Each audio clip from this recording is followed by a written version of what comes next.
I know that many of you have been hearing about the city of Tacloban in the news recently. I wish that you were hearing about our city for some reason other than the fact that Typhoon Haiyan brought such heartache and destruction to our city. As far as I know, at this point, our church lost 7 adult members and 7 children to this typhoon. Many are still missing, so that number could rise.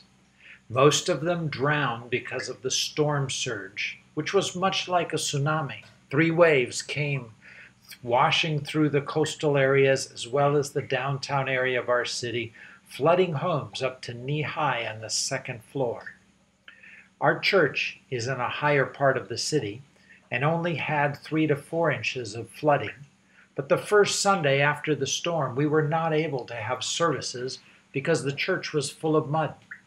We didn't have electricity nor water to help in cleaning things up. Because our church is right next to a university with tall buildings, it was spared from significant wind damage.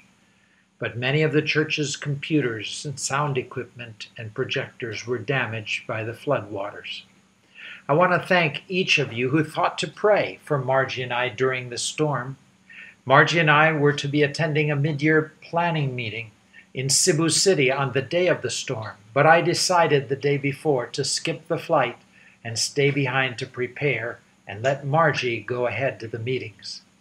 Together with our school staff, we trimmed trees, tied down things that could blow away, and we moved desks and books away from windows. We even put duct tape around the windows in preparation for the storm.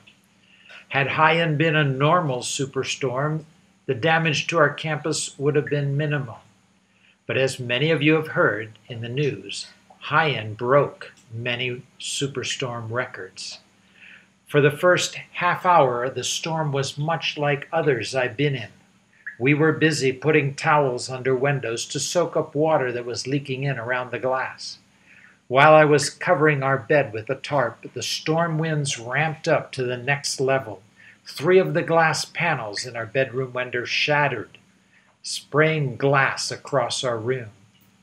Thank God he protected me. None of the big spiky pieces hit me. I only got a few small cuts on my head and legs. A few seconds after the windows blew in, the storm lifted the roof off our apartment building. In fact, it took the roofs off most of the buildings in our campus. All schools in our city have been put on vacation until January, as there was not a single school that was not significantly damaged. In fact, I have heard of a couple schools that will not be even able to open in January because of their damage.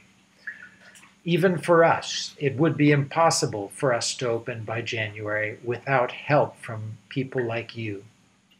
We have 288 students this year that we've been training to grow into men and women of God.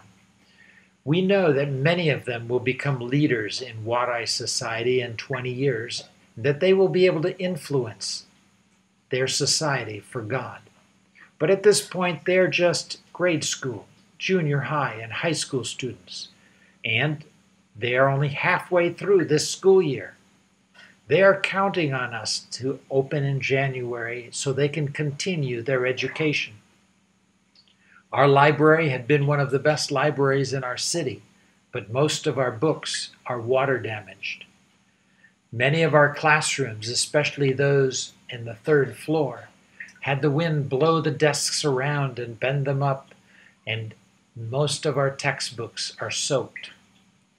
All of the sound equipment, spotlights, projectors, and instruments in our auditorium were tossed around, damaged by water.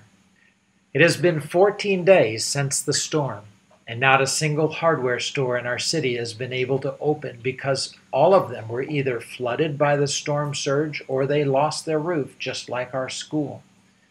Local contractors are not able to organize their crews to do repairs because all of their men are repairing their own homes.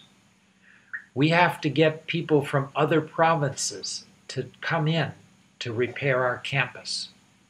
In faith, that God would provide the funds. We already have a window crew from another province replacing windows that were blown out by the storm.